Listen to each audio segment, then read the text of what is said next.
Hi, my name's Megan Fremming. I'm putting together a series of videos on preparing blenderized foods for your tubie baby. I'll give you a little bit of background on my daughter. She is 3.5. She has a G-tube. She got her G-tube when she was 40 days old. She sustained a brain injury at birth and was without oxygen for some time, and didn't have the ability to suck or swallow, and so she had an NG tube for a while. We had an extended stay in the NICU, and then at 40 days old, she had the surgery to have her G-tube placed. She spent those 40 days getting breast milk through the NG tube. During that time, she developed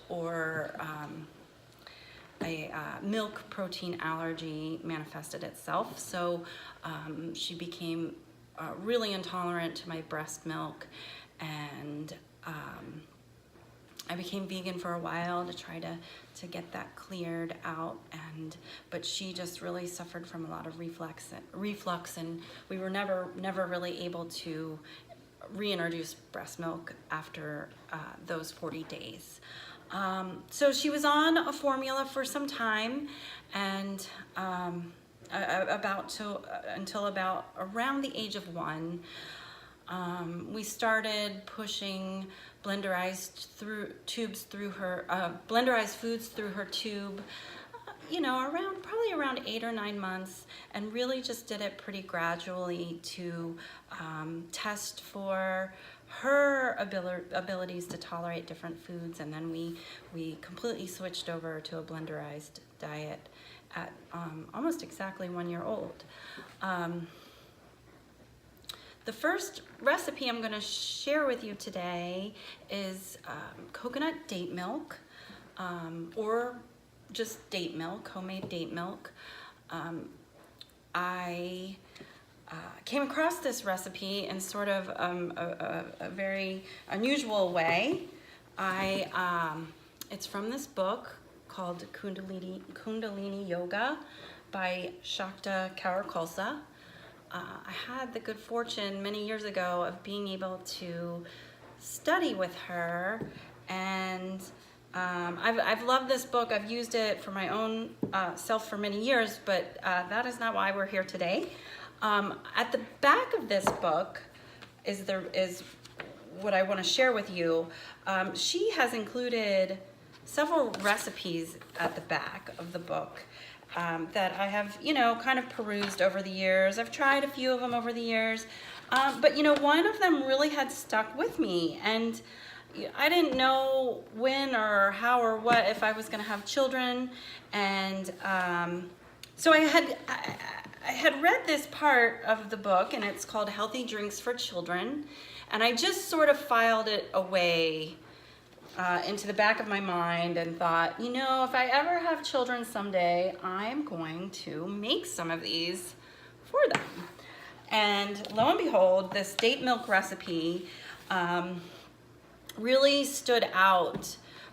Around 6 to 8 months, we were looking to transition my daughter off of formula and onto a blenderized diet. So this recipe sort of came back into the forefront of my mind.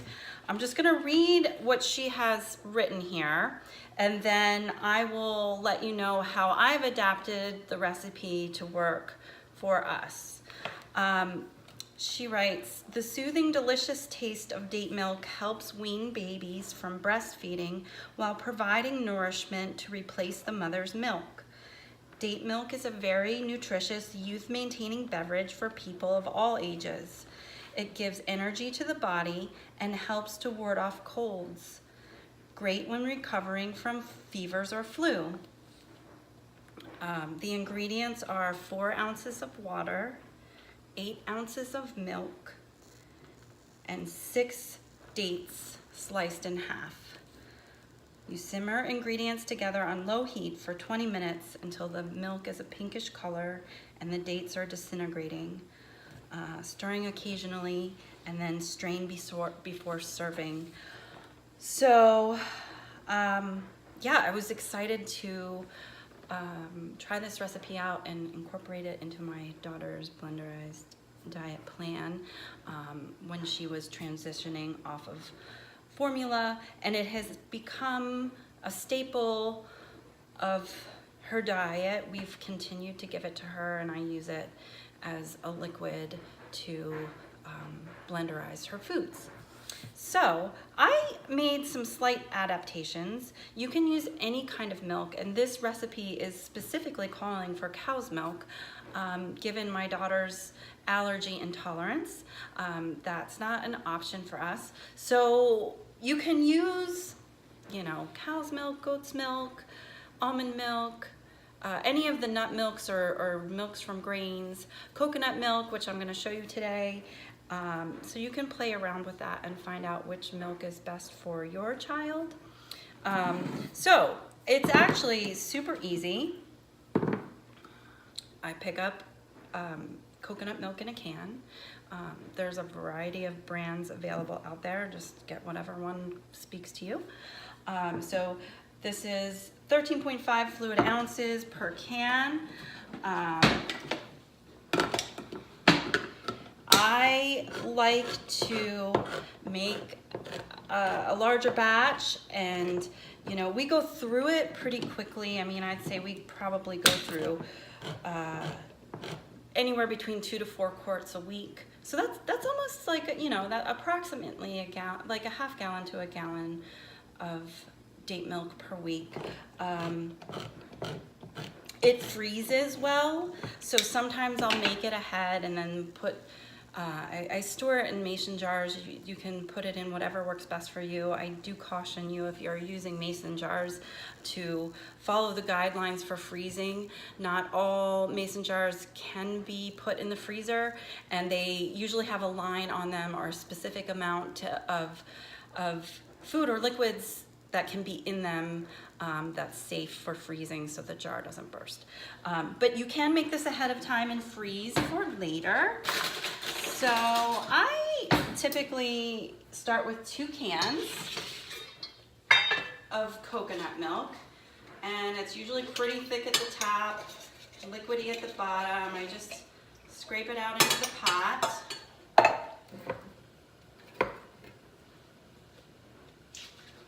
And I then do a 1-to-1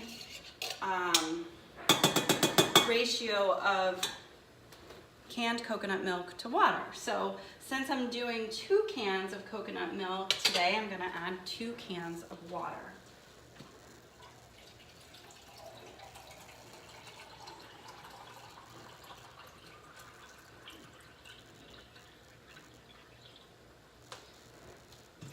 One.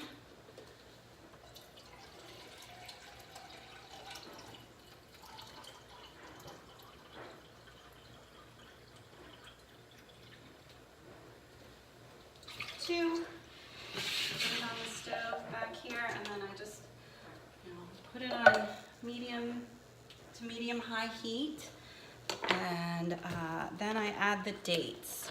So I typically add, you can play with the amounts. When my daughter was younger, I was adding probably about 8 to 10 dates per can of coconut milk. Now I do 5. So I'm gonna add 10 dates. Oh, I forgot to show you. Dates you can find at pretty much any grocery store. They come in sort of, you can buy them in different ways. I like to buy medjool dates whole. They have the pits in them. So I open them up, take out my date. I just slice it in half, open it up, pull out the pit, and then it's good to go. You can get them already pitted, so that can be really a time-saving tip for you. I'm gonna do my best to give you a lot of alternative options or ways for saving time.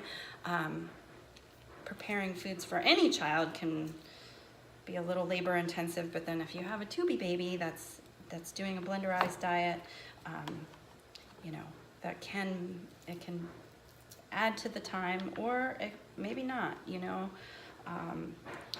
Over the years, the couple years that we've been blending, we've been able to find some 2, 4, 6, 8, 9, one more hacks that have really helped me save some time in the kitchen. So I'm gonna add my dates to the pot. And once it gets to temperature to where it's simmering, I like to put it on low, turn the temperature down so it's low enough to continue to simmer, but not boil over. With any of the milks, at least with coconut milk and cow's milk, they do have a tendency to boil over pretty quickly. So you wanna stand by until you get it to a good, nice simmer. I also like to put a lid on and cover it.